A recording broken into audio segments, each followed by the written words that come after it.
Hello friends and welcome to my YouTube channel. Today we are going about to learn the functions and characteristics of cell organelles. It's very important topic in biology. Okay then, why we are waiting? It's learning time. Let's learn it. The first cell organelle we are going to learn in this video, that is cell wall. These are the structures of the cell wall. Cell wall. Characteristics of the cell wall. It is the outermost covering of the plant cell. As we seen in the structure of the cell wall, it is outer part in the plant cell. Second one, it is absent in animal cells. When we take a animal cell, we can't find any cell wall in animal cells because it is absent in animal cells. Third one, cell wall is rigid, strong, thick, porous and non-living structure. Remember that cell wall is a non-living thing. And next one, functions of the cell wall. First one, it provides definite shape to the cell. Second one, it provides strength to the cell. Third one, it is permeable and allows entry of molecules of different sizes. Fourth function of the cell wall is it will permit to become turgid when the cell was kept in hypotonic solution.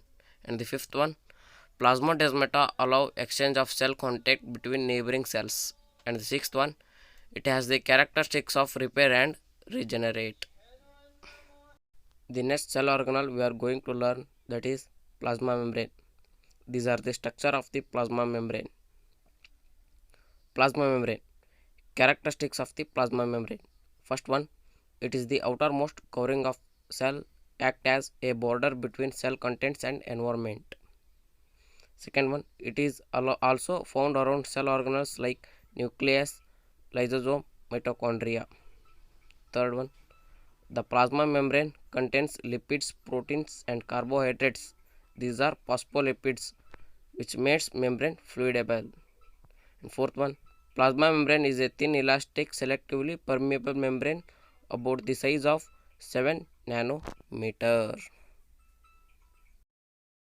And next, functions of plasma membrane. First one, it allows selective substance to pass through it.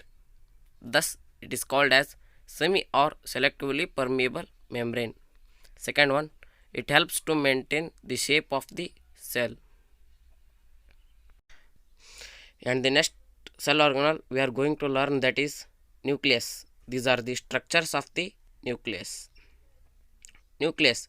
Characteristics of the nucleus. First one, in eukaryotes, a well-defined nucleus is present, while in prokaryotes, a well-defined nucleus is absent. Second one, prokaryotes contain a primitive nucleus. Third one, it has double-layered covering called as nuclear membrane. And the fourth one, nuclear membrane has pores which regulate the movement of materials in and out of the cell. And fifth one, beside nuclear membrane, nucleus also contain nucleolus and chromatin material, and the substances filled inside the nucleus is nucleolus.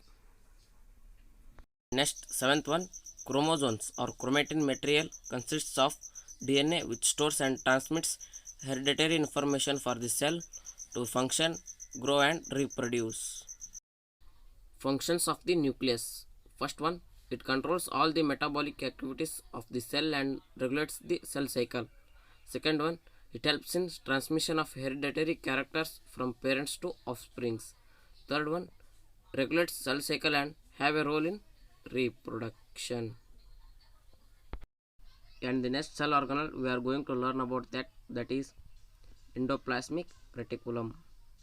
These are the structure of the endoplasmic reticulum.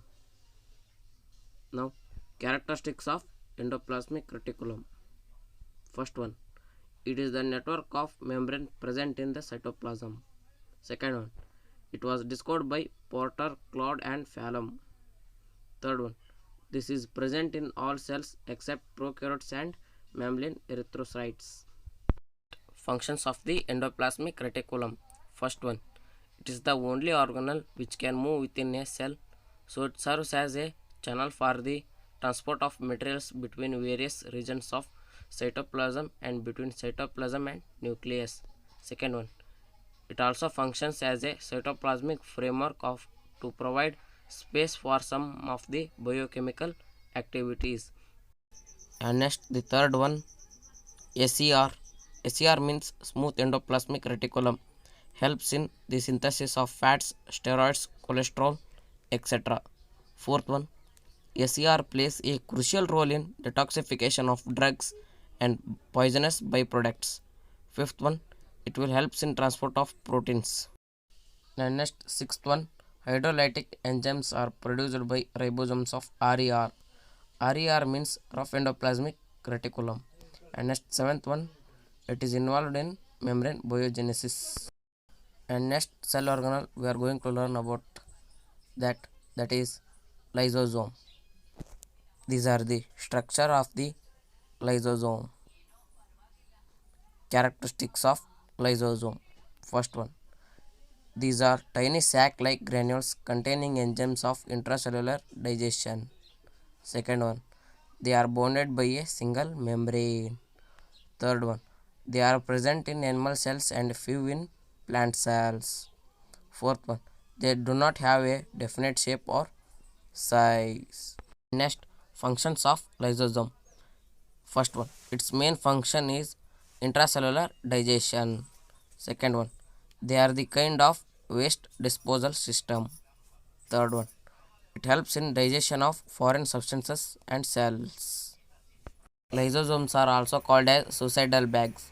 Why they are also called as suicidal bag?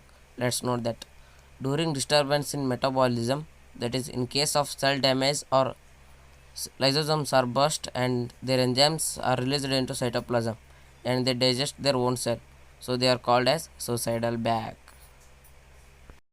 And the next cell organelle we are going to learn that is Golgi body or Golgi complex. These are all the structure of Golgi complex. Next, characteristics of Golgi complex. First one, Golgi body consists of a system of membrane bounded vesicles arranged parallel to each other in stacks called cisternae, along with some large and spherical vacuoles. Second one, arise from membrane of SER. Third one, it was discovered by Camillo Golgi. And next, fourth one, in plants, Golgi body is membrane bounded. It is single membrane bounded and called dictysomes. Next, fifth one, it is absent in prokaryotes, mammalian RBCs and sieve cells. Next, we are going to learn about the functions of Golgi complex. First one, it helps in formation of lipids. Second one, it helps in formation of middle lamellae. Third one, it is secretory in nature. Fourth one, it helps in melanin synthesis.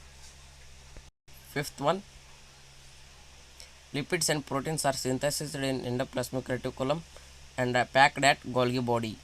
Sixth one, they provide the site of assembly of new membrane material.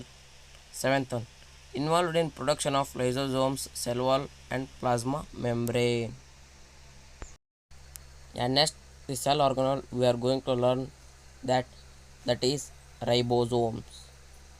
These are all the structure of ribosomes which will found in both eukaryotes and prokaryotes.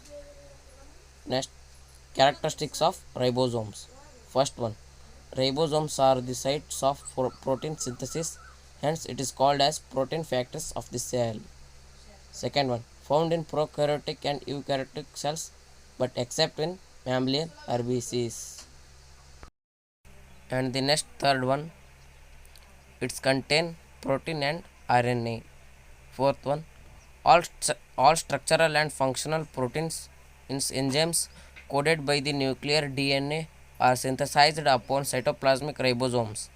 The DNA codes or transcripts into messenger RNA means mRNA molecules in the chromosomes of the nucleus. And next, functions of ribosomes. First one, ribosomes are the main site of protein synthesis. Proteins are transported by endoplasmic reticulum. I hope you are all like my video. Please like, share and subscribe. Thank you for watching my video. Thank you for everyone.